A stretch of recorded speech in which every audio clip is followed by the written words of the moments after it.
Kirk Burrows, I want to go back to this interview I did with him, right? He made a comment in this interview and he said that Biggie and Puffy wasn't that close as Puffy makes it seem. What you think about him saying that?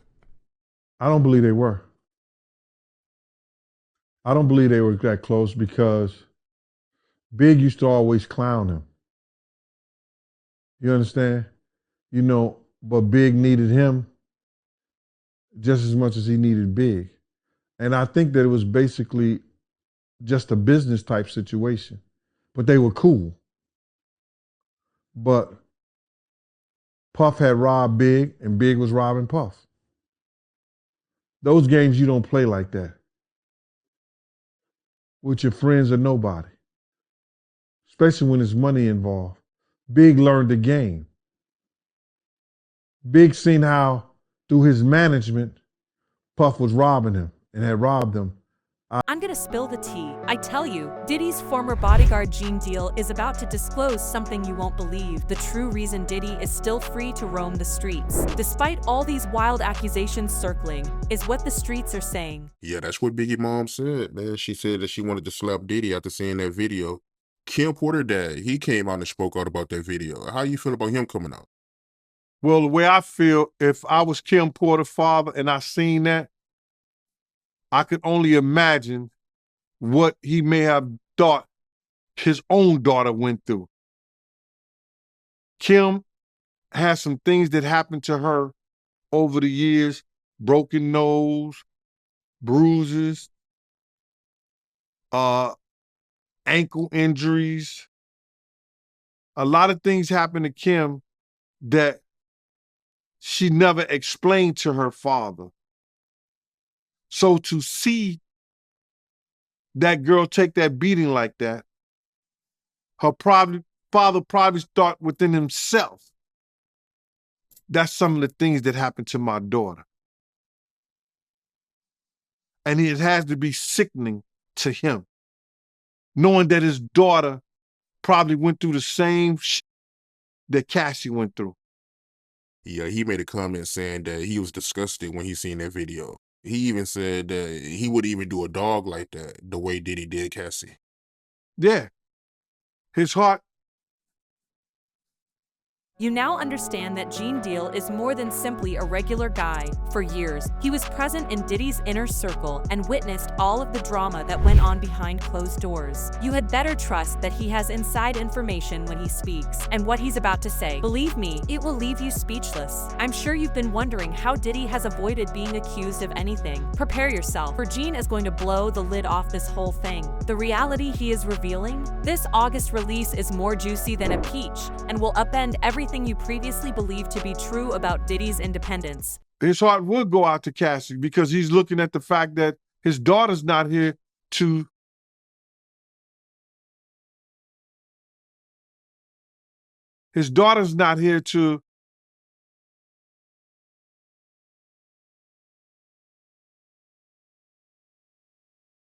even raise her own damn kids, man.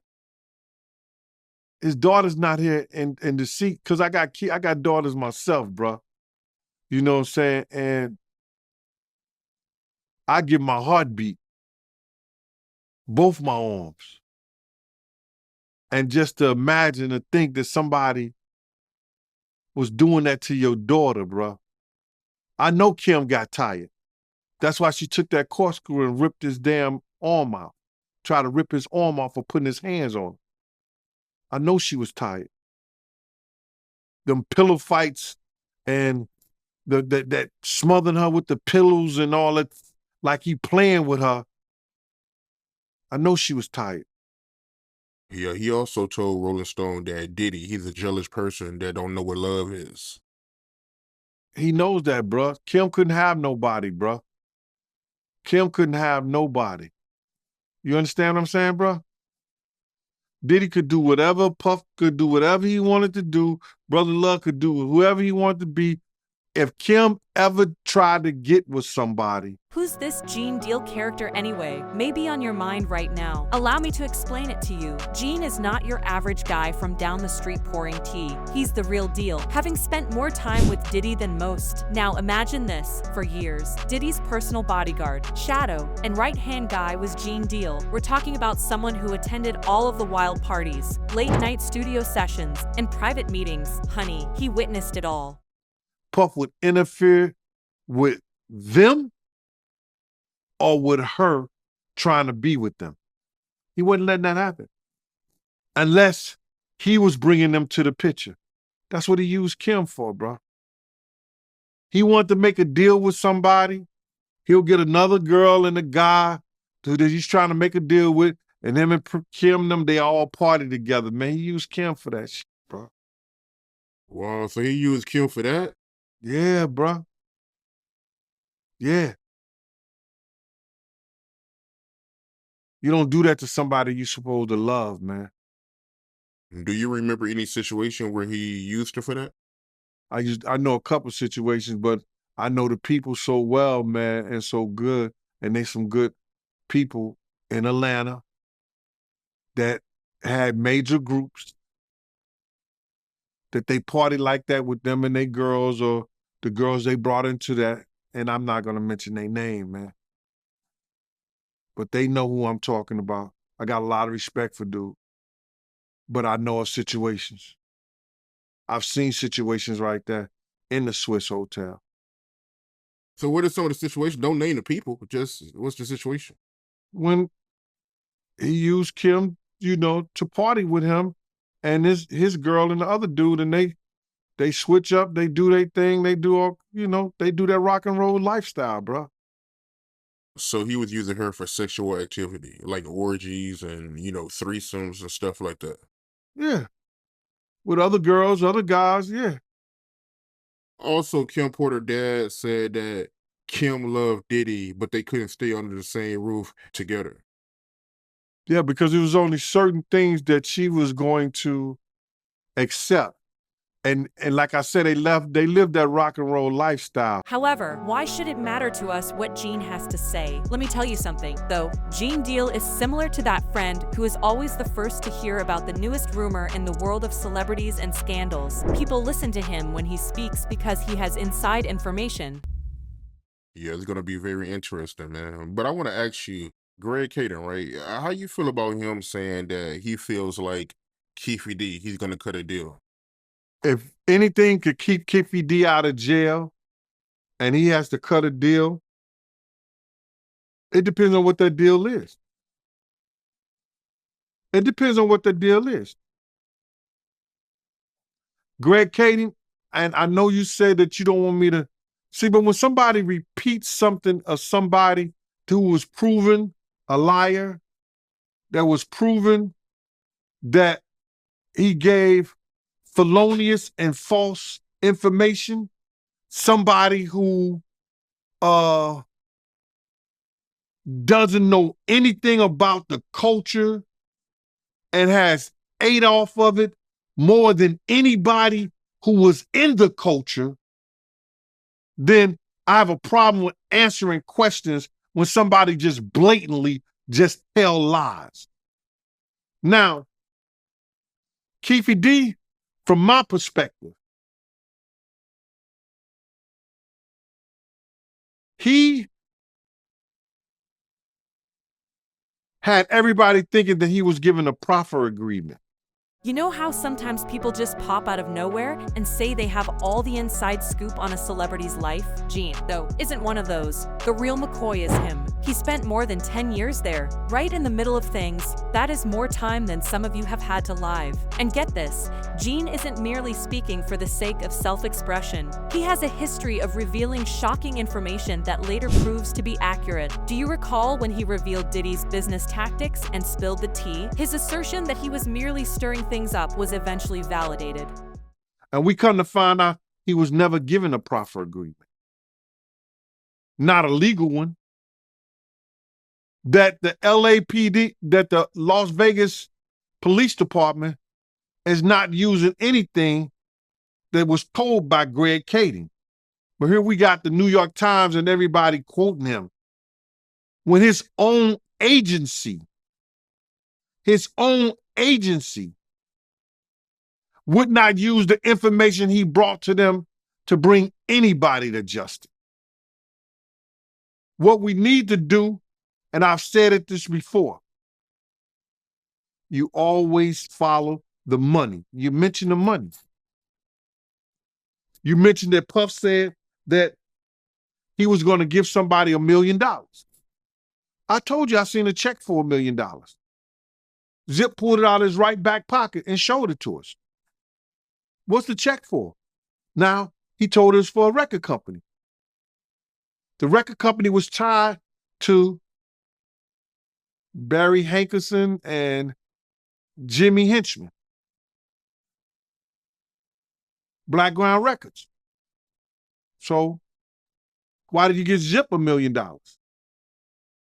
Show where he earned $1 million for a record company. So my question to you is this, right? If the feds subpoena you to testify that you seen a check, would you do it? Or when he discussed the controversy involving Diddy and a few other well-known figures in the business, people initially said things like, "No, that can't be true. But hey, what do you know?" Everything washed out exactly as Gene had predicted. Therefore, you better believe it's worth listening to Gene as he discusses why Diddy is still free despite all of these allegations. This isn't your average gossip, if you understand what I mean. It comes from someone who was present in the room when it occurred. If the feds subpoena me, I have the right to invoke my constitutional right. Whether I saw the check or not, whether I'm willing to speak on it or not, is based on what I'm willing to do at that time. I don't know if I go. I don't know if I'll invoke my constitutional right and stay mute for the life of the trial. They can hold me into contempt. But what's wrong with saying I saw a check that somebody showed me for $1 million? I said it on YouTube. Do you think it's possible that they can tie Diddy to it? What happens is that Keefe D has to prove to the jury and to the judge and them that he had a relationship with Sean Puffy Combs. And in that relationship, he was hired to do a hit on an individual. He has to prove that not only that he was willing to do it, that he was given an incentive of $1 million to have it done. Now, whether he got the $1 million or not, it don't make a difference. It don't make a difference if he got a dime. He has to prove that that conversation happened and he was willing and able to take care of it. So now, once he proves that to the prosecution and the jury, I understand your thoughts at this point. Why is Gene spilling all this tea now? That is, after all, the key question, isn't it? Perhaps he's had enough of hiding things. Perhaps he believes that the truth must be revealed. Alternatively, perhaps this is not the whole story as it seems. Whatever the cause, one thing is certain. Gene Deal doesn't merely talk nonsense when he speaks. He's offering us a behind-the-scenes look at what actually occurs in Diddy's world. And what is he going to unveil? Let me tell you, everything else will seem easy in comparison. then they can go after Sean Combs, P. Diddy, Puff Daddy, Brother Love, the Diddler. They can go after him for the murder of Tupac. Not until he can prove that what he's saying is true. Would you testify against Diddy when it comes to his character? Like him hitting females and stuff like that? I can only testify for stuff I've seen after the fact. Going to the hospital, them talking about it. Me seeing her and saying that she had bruises on her, me seeing that his arm is bandaged up and bloody. I can only go by me coming back to work and somebody telling me during the week, yo, him and Kim had a big fight. He didn't act like that in front of me. I wouldn't allow him to, no matter who he thought he was. It's certain people he just didn't do things in like that in front of. And you willing to testify? If I am subpoenaed and face being arrested, then I would evoke my constitutional right, or I would decide maybe I would testify. I haven't made up my mind. I haven't came to that point. But if you did testify, would you be concerned about the backlash you would get? People calling you a snitch or stuff like that? Bruh, Are you prepared to hear Gene's explanation for Diddy's continued freedom? Because when you hear this, I promise you won't be able to look at Diddy the same way. It's nearly time to pour the steaming hot tea. Now, let's speak about these charges that have been circulating before we dive into what Gene is going to reveal. People are chatting nonstop on the streets, and it's been a hot mess. With all the headlines Diddy has been making, one would think he was starring in his own courtroom drama series.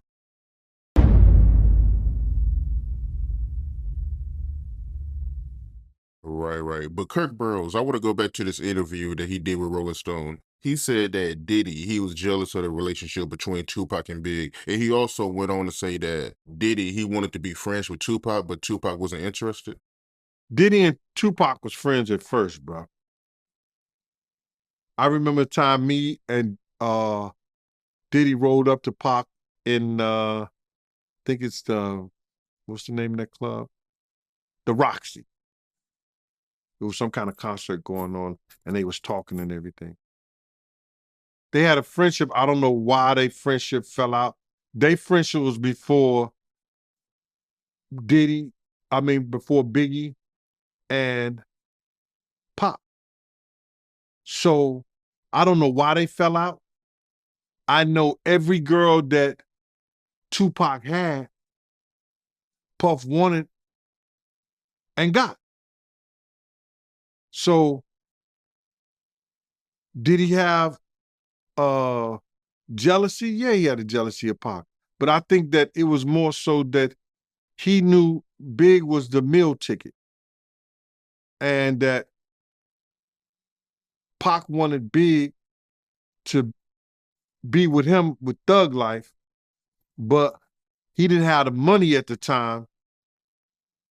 And when Big got the money from Puff, Pac gave him the blessings to go with him, but he also told Big that he had to watch Puff because Puff was gonna rob him blind. So you believe Kirk Burrows when he say that, Diddy, he was jealous of the relationship between Tupac and Big? I don't know if I could say he was jealous with his relationship. What kind of tea is that? Then, it's not just one thing, though we are discussing a plethora of grave accusations that have everyone in disbelief. The list is endless, ranging from human trafficking to sexual assault. It seems like there is a new article concerning Diddy's alleged wrongdoings every time you look around. Do you recall when Cassie's lawsuit made headlines? And that was only the start. Her claims are so outrageous that they will make your hair stand on end. We are discussing extremely serious topics here, such as abuse and assault. It wasn't pretty, I assure you. Big, he didn't like Pac. It's something that happened between Pac and him that he didn't like it. So if my man or somebody that I'm working with is dealing with somebody I don't like, I'm gonna have a dislike for that relationship they have. I don't just think it's jealousy. I think it more was just a dislike and a hatred that somebody I'm working with is working with somebody that I don't like anymore or I got a problem with. So you feel like it was intentional when Diddy was getting with, the same woman that Tupac already had? Yeah. I think that he purposely went after the girls that dealt with Pac. Why you think he did that on purpose? Because when you have an envy of someone. Remember, Puff tried to get that Juice movie and Juice, but they gave it to Pop. So when you have an envy of somebody, if you can't beat them, the closest thing you could do is have what they got. Have what they had, or try to get what they got. Yeah, that makes sense. And Kirk Burrows, he also said in this interview that Diddy, he would encourage Biggie to make songs that was beefy. I don't think Kirk Burrows was correct on that because Biggie didn't write around Puff. Big always wrote wherever he wrote at and then went to record. If he wrote anything or came up with some kind of concept of something. You're not going to find too many times Big and Puff was in the studio together where Big was recording. Puff may come in after the work is done and then add his little, take that. Bad boy. But Big always record, because like when we were doing the music to Bone Thugs and Harmony, Big said, I ain't writing shit. He sat there and smoked up all their weed. And he waited till he got to New York and then came back with the song. Flipped their whole style. Big didn't ever write around nobody. Looked like Puff never, told Big what to write and what not to write. Not in my eyes. I didn't see that. Hold on, though, because things got even better. Before you know it, more and more people are sharing their personal narratives. It seems like everyone and their mother had something negative to say about Diddy as soon as Cassie let loose. Some of these claims are quite old, referring to events that were purported to have occurred many years ago. I understand your thoughts at this point. If all this is true, how come Diddy ain't behind bars? That there is the question worth $1 million. You would think the authorities would have found him by now. What with all of these charges circling around? Nah, he's still out here having the time of his life, acting as though nothing is wrong.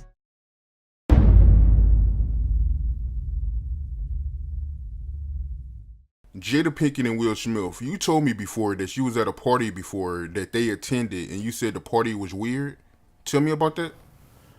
Okay, this is boxer. His name's Twan. He's from our neighborhood. He was married to Tanisha Arnold. The broad played Pam on Martin Lawrence. We went to the party with her. I mean, it was matter of fact, it was a set it off party. Jada Pinkett, Vivica Fox, all of them was there. You know what I'm saying?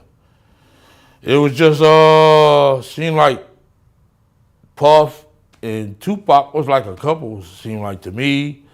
It was just a lot of weird shit going on, you know what I'm saying? The vibes ain't there. I guess that's what Tupac was talking about, the Illuminati and shit. It's like Vivica Fox was with this big gay man. He was 6'9". They called him, his name 6'9". He had the red hair with a big old booty and shit. Nobody was gaying him over. What the fuck is going on here? It's just a lot of weird shit, dude. You know what I'm saying? That shit, it ain't right. You know what I'm saying? I guess that's what Tupac, I guess he wanted to get up out of the Illuminati or something. But I seen her there. That, matter of fact, MC Lyte pulled off with Tanisha Arnold. You know what I'm saying? In her brand new 560, black one. Yeah, that shit weird, dude. Yeah, that's some weird ass shit going on, you know? Yeah. And what was Tupac doing at the party, yo? Him and Puff was there together. They was there, you know what I'm saying? That's why I don't know how they fucking fell out or nothing like that. They was road dogs, you know what I'm saying? They even got pictures of him. He got on that blue sweater with the turtleneck. Him and him hugged up like this with the black hat. And believe me when I say that people are not pleased with it. Diddy is being called upon by fans on social media to face the music. People seek answers as to why he appears to be receiving preferential treatment and are demanding justice. You know, it's like they're all waiting for the other shoe to fall. However, and this is where things get really fascinating, Diddy is still able to move around freely like a bird in spite of all the commotion and the fingers pointing at him. It appears as though an invisible barrier shields him from the turmoil around him. Have you ever seen that picture? Nah, I don't recall, but I'm pretty sure I came across it. Yeah. That picture there, that they was at that party that day. Yeah, it's just like a bunch of weird shit. That whole fucking, yeah, that shit weird, dude. Yeah, bunch of, it ain't right. You know what I'm saying?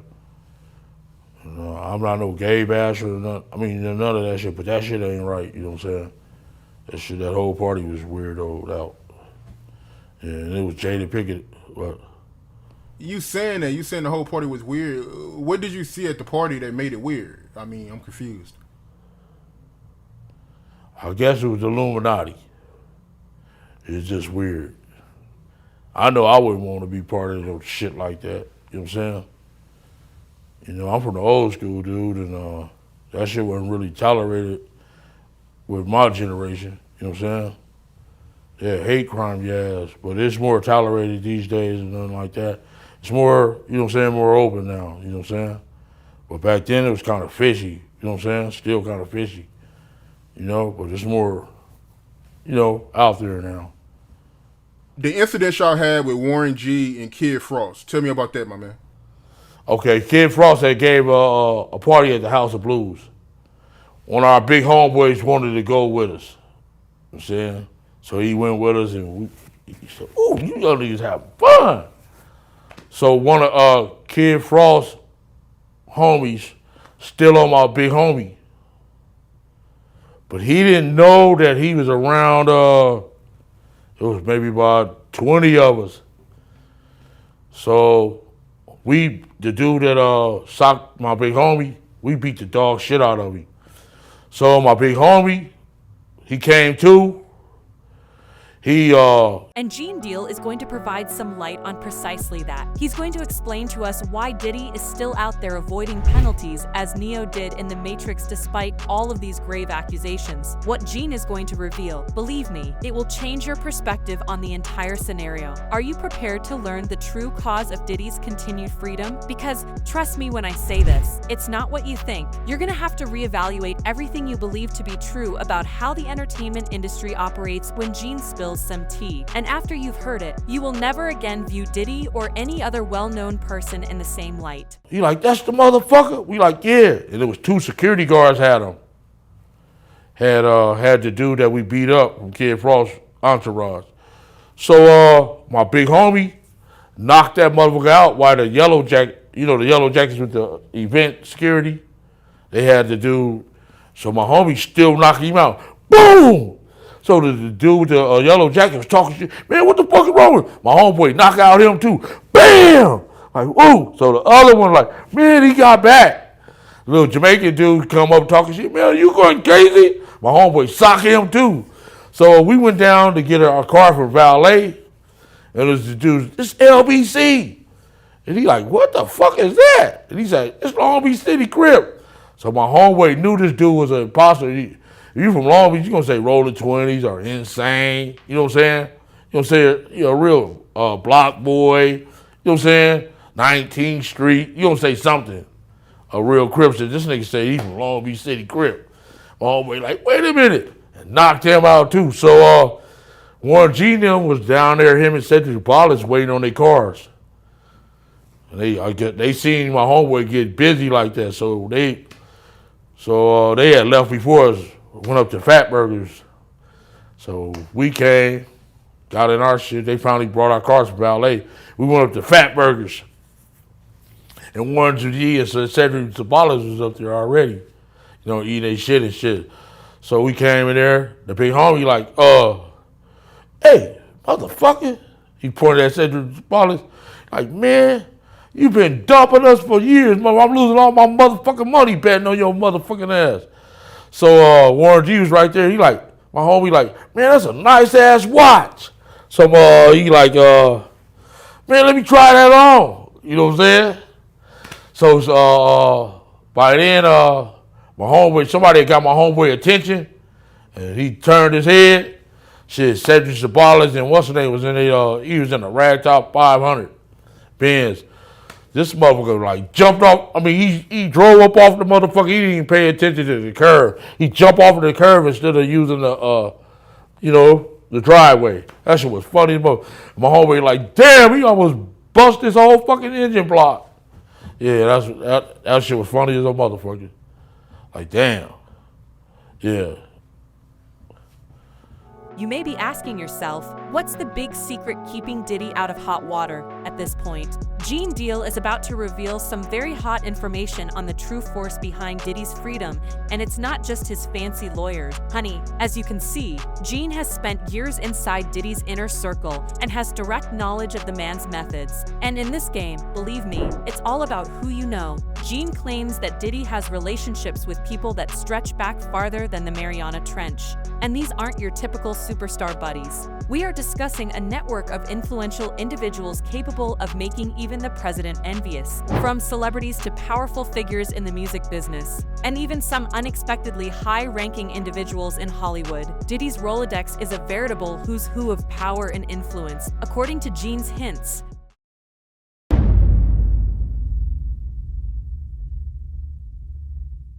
You seen the video? Which video? Diddy attacking Cassie. Yeah, I saw the video, man. You know, and the thing about it is like everything else was speculations. You know what I'm saying? Like whether his sexuality and everything he was doing, sex trafficking, all that was all speculation. Then when you saw the video, you like, if he could do this, he's capable of anything. Right? But I mean, what is sex trafficking? I mean, you know, you send a girl to go fuck somebody for some money and then the drug her, whatever they do to her, then she comes back and then want to go back again. I don't understand why she just ain't run away the first time. I'm confused on what sex trafficking is. You know, but did Diddy really need that money for sex trafficking? I mean, so the sex trafficking charge it should not stick nowhere because the nigga ain't no way this nigga needed money for sex. You know, he don't even make, because sex trafficking that involves money exchange for sex somehow, some way, correct? You know, and you know, the video was very hard to watch, you know, and then of course after the video he had to apologize, but of course he had to. We all apologize after we get caught. I used to cheat all the time and I denied it. As soon as I got caught, I'm like, oh shit, I'm sorry I did it. You know what I'm saying? So we all, she like, I'm sorry I did it, man. It was only one time. She put another video. There's another video. Okay, it was 2 times. I'm sorry I never do it again. But I wore a condom. Made you fucking her wrong. God damn. Okay, but I pulled out. You see, you will keep apologizing when you get caught. We all fuck up, you know. But that there is what probably gonna just pretty much he's pretty much done to me. There's probably 3 ways of him. The really interesting part, though, is that Gene implies these links aren't merely for show. No, he's arguing that they act as a shield, shielding Diddy from all the turmoil that has been going on in his immediate surroundings. It's as though he has an imperceptible force field, and whenever problem arises, one of his strong allies is there to deflect it. You may be thinking, come on, that's not possible. The law applies to everyone, right? Yes, you would be taken aback. Gene is pointing out that in the world of the affluent and famous, this is nothing new. He claims that Diddy is simply a better player than others. Coming out and through of him like coming back to life. Probably the Nation of Islam, number 1, probably, right? Sell some, go out there, go talk to Farrakhan, join the team. I mean, put him on the street. That nigga sell bean pies like they did back in like 90s. That's 1. 2, just be like, and just join the LGBTQIE. I'm not sure if I missed any letters or not. Join them. Just be like, I'm just find them. Go, because, join that group. Turn to a pastor or something. Turn to a mace, become a pastor. You can't, or just pack the shit, just go to some village somewhere and change your name. Yeah, man, I still can't believe what I seen in that video, man. Like the way he was kicking her like a field goal, man. Yeah, it ain't looking too good for him. Yeah, he way too much, man. I'm like, this dick trying to get a endorsement deal with Black and Decker or something. I don't know what the hell he was trying to do, or with Hawaiian Punch or something, or like, Beats by Dre. What this nigga was doing? He did a lot. It was too much, and I feel bad for the lady, and and now we understand why she did what she did and why, people are coming out and all of that stuff because that beating alone, it just showed a really. Do you recall a few years ago when that other famous person became embroiled in some very serious allegations? Everyone assumed that was the end for them, but then pow, everything just kind of vanished. Gene is implying that it could have been the result of some influential pals pulling strings in the background. Or how about that awkward scenario that should have terminated the career of that A-list actor? Instead, though, they continued on as if nothing had happened. That sounds like another instance of this friend shield in action, according to Gene. A character that we never knew, because you look at interviews prior to this beating where they talk about abusing to women and how he just played this perfect guy, but even though I try to sense a little bit of abusing him when he talked about the Rihanna and Chris Brown situation, he almost tried to justify it in one interview.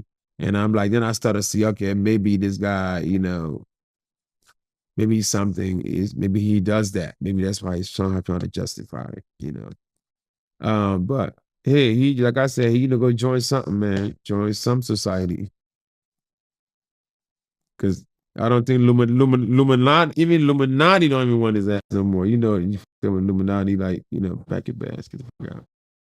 The rumors about him being gay been out there for years. That might be the lane he might want to, join, man. Join that LGBTQ community or whatever that is. But he never, yeah, because I never saw an interview where he denied it. He just always brushed it off when they asked him about it, I mean, you do what you do, but just don't be dipping and dapping. My thing, you gotta pick one. You want to be with men, be with men. Don't be being with men and go fucking bitches and I mean, that's greedy. Yeah, because I always see him with a female, man. But you hear so many rumors about him being gay. I mean, at some point you got to be like, bro, it got to be something to it. I mean, I don't know, but yeah, if he dibbling dabbling into females, yeah, and that's that's not cool.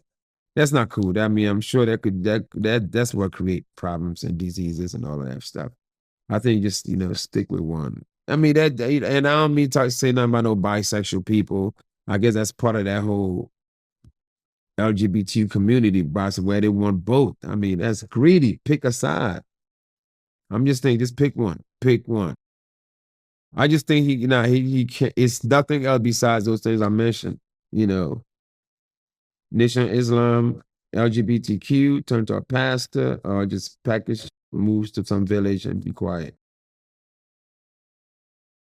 This is where things become really fascinating. Though, Gene's remarks go beyond celebrities supporting other celebrities. He's making references to contacts far outside of Hollywood. We are discussing individuals possessing actual power, the kind that can solve issues with a single phone call. And here's the thing, Gene claims Diddy has been fostering these connections for a long time. Attending the appropriate events and going out to parties with the right people are not enough. Nope. While everyone else is playing checkers, Diddy has been playing chess. He has been assembling a strong network of allies who are prepared to support him in difficult times.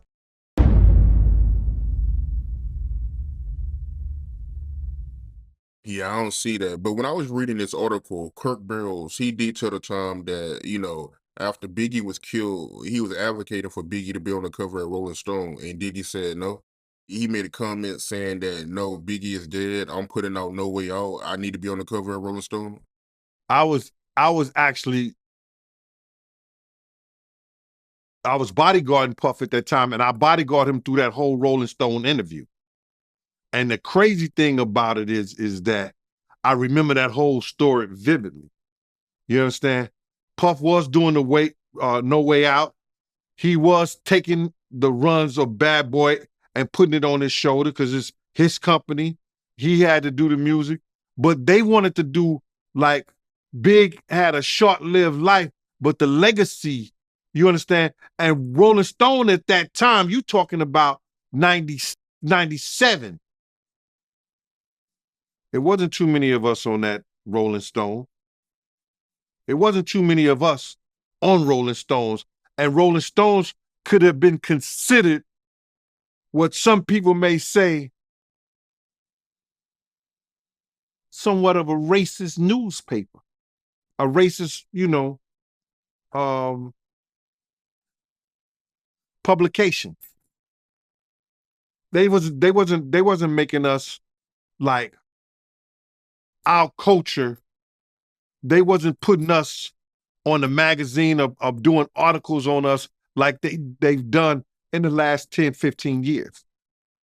You understand? So back then, for them to put Big on there and say it to his legacy, that would have been something real big for Rolling Stones and for Big and the people from New York, Brooklyn, and the hip hop culture. However, why would so many influential individuals put themselves out there for Diddy? That's where Gene's insights really start to shine. He seems to be saying that everyone wins in this situation. These ties, they are mutually exclusive. They have dirt on Diddy, and they have dirt on them, and everyone is interested in keeping each other's secrets a secret. Thus, keep in mind that Diddy's freedom isn't only due to good fortune or skilled legal representation. The next time you see him enjoying his best life despite all the charges circling around. Gene claims that a vast network of influential people are cooperating behind the scenes to keep Diddy out of danger, and that, my dear, is the real reason Diddy is still at liberty.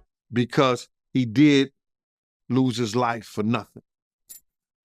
Puff advocated and said that if I own the marketing and I own the publishing, what could they do? They can't market Big on anything. Because he owned most of it. They had to get his approval. That's what people don't know. That comes into the marketing part of it. But I do know of an incident with Rolling Stone prior to Pac and Big being dead with one of the Rolling Stones reporters. And that was crazy. And I spoke about it before. You understand? That's when Tupac, Suge, me, Puff, and Kenny, and Riz was together, and we met behind the House of Blues. Now, if you want to hear that one, I could tell you that story. And that story, oh, yeah. We were interviewing with Rolling Stones, and I'm sure it was Rolling Stones. It wasn't Billboard, it was Rolling Stone. And Riz was in the behind the passenger.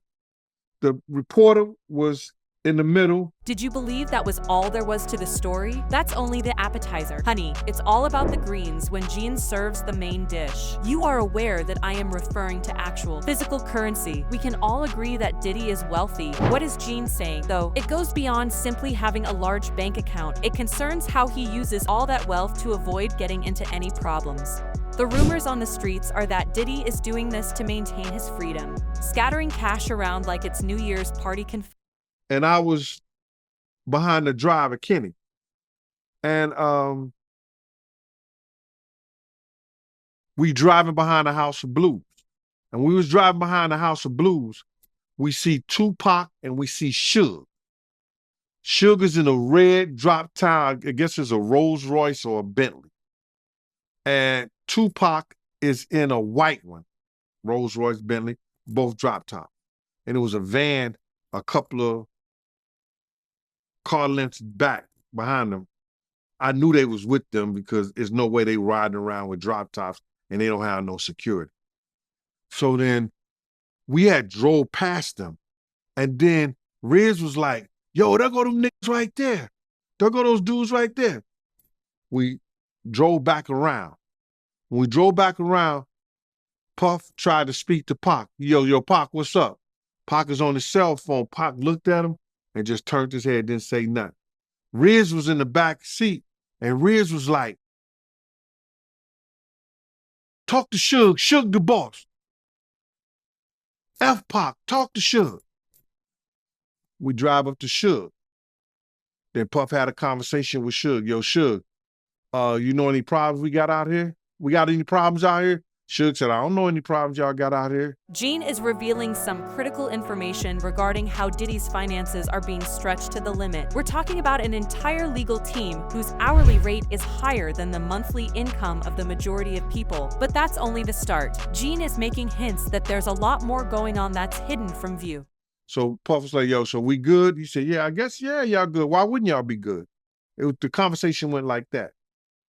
But at this time, Riz was sitting behind Puff with 240 cals in his hand. You know what I'm saying? And the reporter was sitting right there. So we drove up, I think it's like a hill right up there. We drove up, and when we got to the top, Puff turned around and looked at the reporter. He said, yo, I better not hear nothing about what just went on. You can't put this in no article, and you can't never speak on it. I better not hear about nothing. You got me? Porter said, yeah. He ain't speak on it in the article. And you said that Pac, he didn't want to speak to Diddy? Not at all. He looked at him, turned his head. I guess he was, because Suge was on the phone too. They was probably talking to each other. You know what I mean? So what do you personally think came of that conversation? Personally, I know what came of that conversation because a couple of days later, because we were still in LA, Suge went to New York. And he had that meeting with Eric B., Big D, some other people like Chasnum or whatever like that. They had that meeting. Have you ever wondered why some famous people appear to get away with murder? Not that I'm taking that literally, while others are brought down for the most trivial offenses. As far as Gene is concerned, it's all about the money. He claims that Diddy is make problems disappear affluent, not just wealthy. Do you recall the period of time when that well-known actor got entangled in numerous scandals, yet still managed to maintain his career? Or how about the time when music mogul avoided any injuries while being the target of some very severe allegations? Gene says that the arrangement with Diddy is the same. In Diddy's case, money is shouting from the rooftops because it speaks. And they were starting Death Row East with Eric B. They was trying to squash that whole beef with Big and Tupac. So while we was out of California, Puff get a phone call. It's Haitian Jack on the phone. Haitian Jack is telling Puff that Zip, Big D, Eric B, all of them out here is partying with Suge. Puff calls Zip, and Zip says, he just started laughing. And Puff said, man, y'all making me look bad, man. Y'all sitting up there, y'all partying with old boy and everything like that. Y'all, what you call? Zip, you can hear Zip laughing, and Zip just hung up the phone on him. You understand? So if Puff would have sent a representative like Zip and them asked him to, prior to that whole conversation, neither one of them kids would have been dead. They would have squashed that whole beef. Now, I don't know about Pac's situation at the casino, but it wouldn't have been no beef with Big and Pac no more. Why do you think Diddy was so adamant about that night getting out? Bruh, how you gonna report that This is where things become really fascinating. Though, Gene is not limited to discussing out-of-court settlements or paying off attorneys. No, he's implying something far more significant. He claims that Diddy controls the narrative and shapes public opinion with the help of his wealth. He seems to have his own PR army, funded entirely by those Benjamins. And here's the thing, Gene seems to be implying that Diddy's money isn't simply benefiting him right now. He claims that Diddy has been strategically using his wealth to build a fortified defense system. We're discussing enterprises, investments, and other financial maneuvers that are all a part of his protection strategy. When they rolled up on Suge Knight and Tupac, there was a gunman in the back that was ready to do harm or could have done harm to to Pac or Suge. Riz was that type of dude, bruh. Everybody know Gert was that type of dude. He was one of those quiet type of gangsters that you didn't want to meet in a dark alley or even a lighted room. He's the same guy that died out there with BMF with Wolf. So he was about that life. God bless the dead. Yo, if you watch that Rolling Stones, or if you read the Rolling Stones It's a lot of information they got from your show, brother. When we talked about it, all they did say, a source, a bad boy source. You know what I'm saying? Because I wouldn't do the interview with them. You understand what I'm saying? So they said a bad boy source. All they did was try to they got a lot of information off of your platform. Then they went and said a bad boy source, not revealing the source who told them, which was me, and I didn't tell them nothing. It's just what they heard me say during these interviews. The worst part is that Gene is talking all of this about money. It isn't infallible. He's making a suggestion that Diddy's financial fortress may be weakening. There are rumors circulating the streets that Diddy's financial exploits may be coming back to haunt him. Is this the reason Gene is suddenly spilling so much tea? Remember this the next time you see Diddy living the high life according to Gene. It's not all about the bling and the opulent way of living. That much money, it's putting up extra effort to allow Diddy to remain free. However, the question is, before the truth begins to become more audible, how long can money continue to speak? Did you believe that Diddy's wealth was the sole thing keeping him out of trouble? And that's only the very beginning. It's gonna make your head spin, because Gene is about to drop some steaming hot tea concerning Diddy's legal *T. We all know that Diddy has an army of solicitors, don't we? However, Gene asserts that having the best legal team money can buy isn't the only factor. No, the issue is with how they are approaching the game. The rumors on the streets are that Diddy's solicitors are magicians who can vanquish charges more quickly than you can say bad boy for life. Have you ever wondered how certain celebrities manage to wriggle out of the most awkward situations? Gene seems to be implying that Diddy's legal staff is more cunning than a magician in Las Vegas. They're circumnavigating the entire system, not just standing up for him. Here's the thing, Gene is discussing all these legal nuances that neither you nor I have ever heard of. They seem to be using a covert playbook with numerous strategies to keep Diddy one step ahead of the competition. The thing is, they're not simply responding to allegations, they're strategizing tenfold. Do you recall when that other famous person got into trouble a while back? Everyone believed they were lost. But then pow, the charges simply vanished. Diddy's crew may be employing some of the same strategies. According to Gene, they act as though they own a get-out-of-jail-free card and aren't hesitant to utilize it. This is where things become really fascinating. Though, Gene seems to be implying that it's not only about what occurs in court. No, he's claiming that outside those opulent mahogany doors, Diddy's legal eagles are also working non-stop. They are directing the story, deciding what information is released to the public, and even affecting the way the police respond to situations. Do you ever notice how sometimes news of a celebrity getting into trouble seems to vanish out of thin air?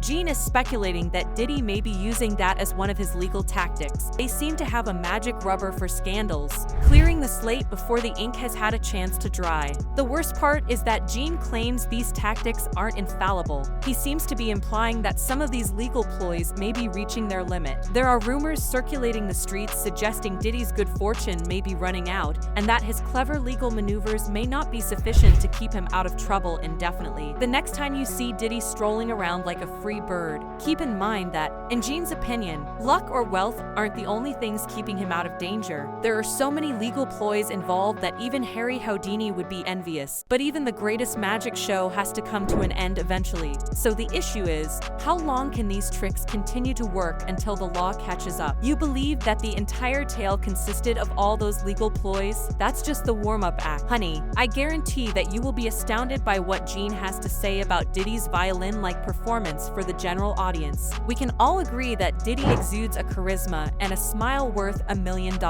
However, Gene asserts that it goes beyond simply looking good on camera. No. What he's talking about is an entire image machine that's working non-stop to maintain Diddy's impeccable appearance, even while he's covered in filth. According to rumors on the streets, Diddy has an entire staff working to ensure that he presents himself immaculately in public. We're talking about 24/7's image consultants, social media mavens, and PR specialists. Is Gene implying that Diddy's every public move? All of this is a part of a larger scheme to maintain his innocence. This is where things become really fascinating. Though, Gene is leaking details regarding how Diddy is taking advantage of his celebrity status. Have you ever noticed that when celebrities are in trouble, they appear appear to receive preferential treatment. Gene says Diddy's taking that to a whole other level. He claims Diddy does more than just use his notoriety to avoid paying parking fines.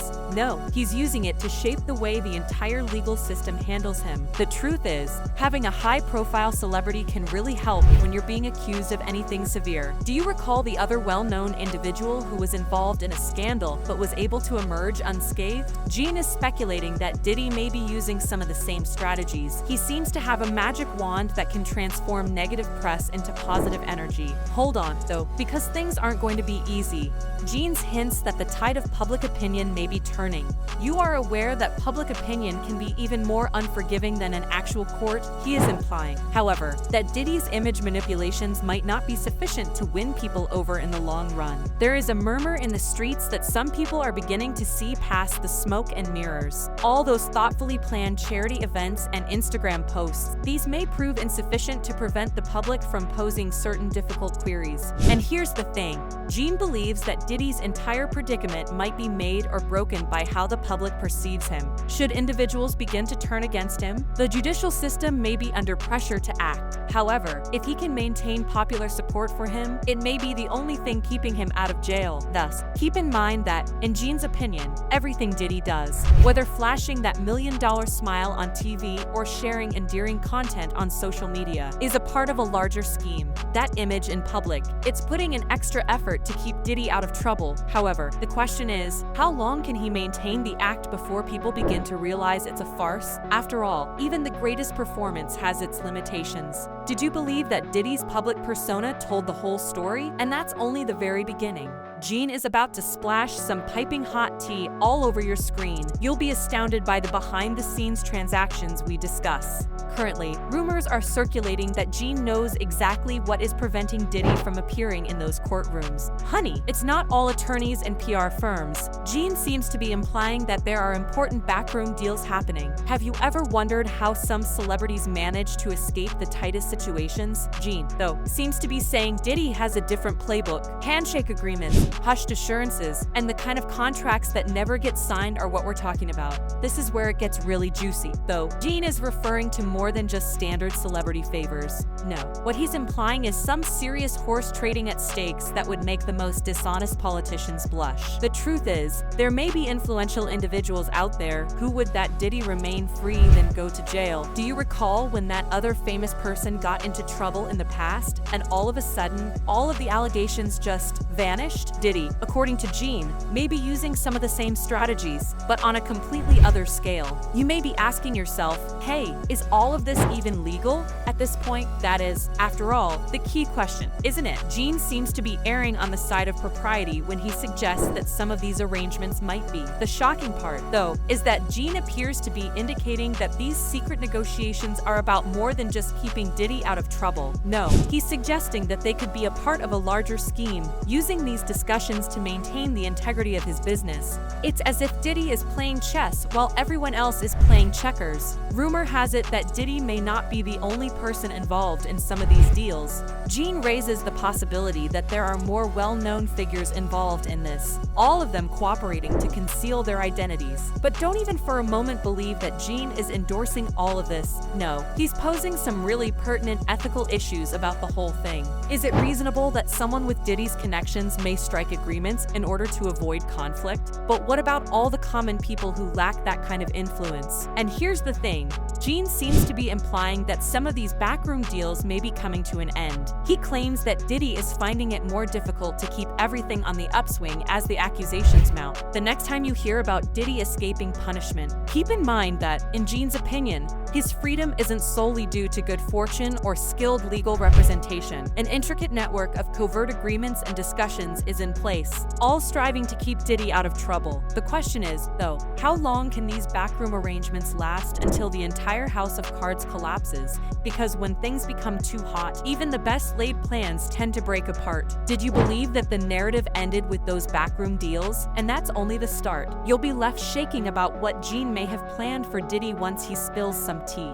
As everyone knows, Gene has been a part of Diddy's inner circle for a long time. He's not simply discussing historical events, though. No, he's gazing into his crystal ball and drawing an insanely vivid vision of Diddy's future. The rumors on the streets are that Gene has some crazy ideas about what will happen next. He's discussing situations that will make the drama we've witnessed so far seem like kids' play. Do you feel that everything is currently disorganized? Wait until you hear what Gene believes is about to happen. This is where things become really fascinating. Though, Gene is referring to more than simply Diddy's private life. He's arguing that Diddy's entire empire might suffer as a result of all this controversy. We're discussing his enterprises, his music, and everything he's accomplished over the years. Recall how Diddy has always been regarded as this business titan who can't be stopped. Gene is implying that if the truth is revealed, everything could fall apart. He is discussing a chain reaction that has the potential to upend the whole entertainment industry. Come on, Diddy's been through scandals before and come out on top, you may be thinking at this point. But perhaps this time, Gene is saying something different. He's implying that there may be some unburied secrets in Diddy's closet that are simply too huge to keep hidden. Gene is implying in the tea that Diddy's reputation may be destroyed if even half of what he knows is revealed. We are discussing the kind of repercussions that has the potential to instantly transform Diddy from a music magnate to a has-been. It's not only Diddy's career, though. Gene is discussing how Diddy's personal life may also be impacted by all of this. He's making references to destroyed friendships, broken relationships, and the kind of familial dysfunction that would make a soap opera seem like child play. And here's the thing, Gene isn't only mentioning Diddy. He's implying that some other well-known figures may accompany Diddy if he goes down. Secrets are emerging left and right, and the streets are murmuring that there may be a huge domino effect. The worst part is that Gene is stating that there could be a lot of fallout. It could just be the very beginning. He's making hints that there might be more serious repercussions that nobody has yet anticipated. We are discussing a potential upheaval that might completely transform the music business. The next time you catch Diddy enjoying his life to the fullest, keep in mind that, in Gene's opinion, everything could be about to fall apart. The entire Diddy brand, the enterprise, the legacy, everything may be in limbo right now. When does that thread break? You won't want to miss the spectacle that is going to happen. Did you think that was the last of Gene spilling all that tea? We've only just begun. The word on the street is that there's more to come, and as they say, the truth always comes to light. Let's review what Gene has been telling us so far. We had money, connections, sleazy backroom transactions, and legal savvy. Diddy seems to have been engaged in a completely distinct game, while the rest of us were confined to the game of checkers. The problem is, though, that Diddy isn't the only subject of this drama. It sheds light on the inner workings of the celebrity industry. It begs the question of how many more celebs are out there carrying out the same action. Furthermore, this story is far from over. The truth is, there may be more shocking revelations to come. Gene is implying that what we now know, it's merely the very beginning. So keep an eye out for this Diddy drama, okay? It hasn't ended yet.